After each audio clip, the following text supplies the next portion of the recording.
Kita lihat contoh berikutnya. Selain menjalankan usaha kantor akuntan publik di Jakarta, Nona Aurelia memiliki juga usaha persewaan ruangan di kota Jakarta, ya, sama kota yang sama. Sepanjang 2016, Aurelia memiliki peredaran usaha dari jasa akuntan publik sebesar 1 miliar. Sedangkan dari persewaan kantor itu memperoleh 3 miliar, ya. Aurelia telah menyampaikan pemberitahuan mengenai penggunaan norma ke DJP pada 3 bulan sejak awal tahun pajak, ya, 2018 misalnya, 2018. Karena penghasilan diperoleh Aurelia tahun 2018 dari usaha jasa kantor akuntan publik dan usaha persewaan ruangan kantor tidak melebihi 4,8 miliar, maka Aurelia boleh menghitung penghasilan neto atas penghasilan yang diperoleh dari jasa akuntan publik dengan menggunakan norma, ya.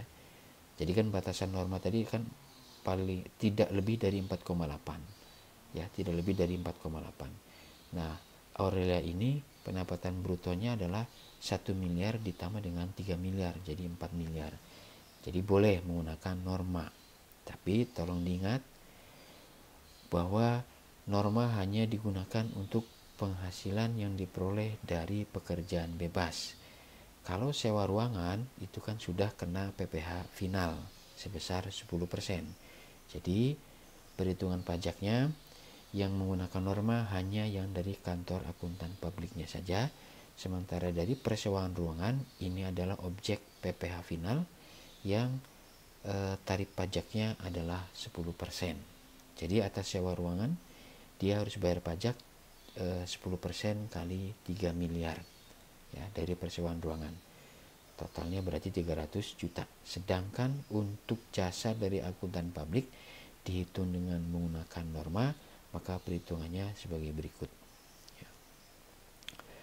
Persentase neto, penghasilan neto norma, ya, untuk kantor akuntan publik di Jakarta adalah 50%. Maka penghasilan netonya 50% kali 1 miliar 500 juta, PTKP-nya 54, maka penghasilan kena pajaknya 446. PPh terutangnya 81.500. Ini hanya atas jasa dari kantor akuntan publik.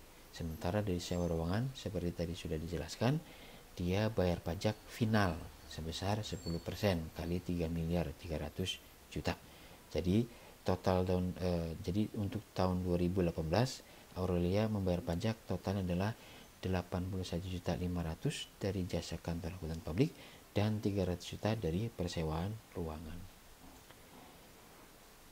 Ini contoh yang lain. Anto, seorang dokter bekerja di Rumah Sakit Santosa Bandung, mendapatkan gaji dan tunjangan lain neto. Gaji, ya, tunjangan lain neto sebesar 400 juta.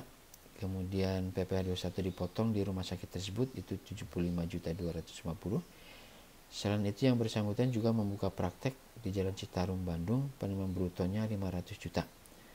Anto juga menjual mobil pribadinya dengan keuntungan 20 juta.